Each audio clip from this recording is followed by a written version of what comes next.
Walk into most hedge funds and private equity firms and you'll find a familiar pattern.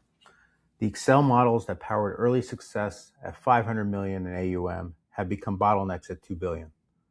The email-based investor communication that worked with 20 LPs is now becoming problematic with 200. I see this constantly.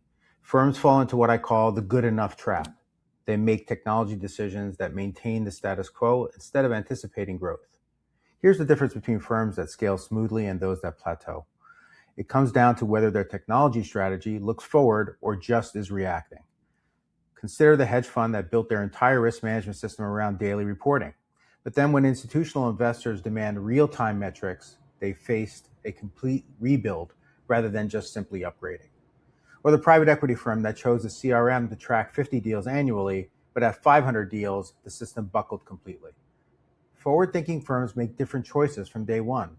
They choose cloud-first infrastructure that scales automatically. They adopt API-first strategies where their systems connect seamlessly. And when opportunities emerge, algorithmic trading, alternative data, institutional partnerships, integration happens in days and not months.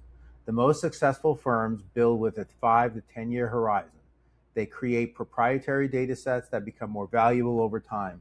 They develop internal capabilities rather than just buying vendor solutions. The question every fund manager should ask is simple. Does your technology decision making make your next $1 billion easier to manage than our last billion?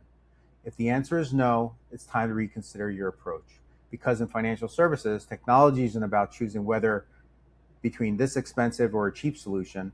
It's about choosing the systems that enable compound growth and those that create linear limitations.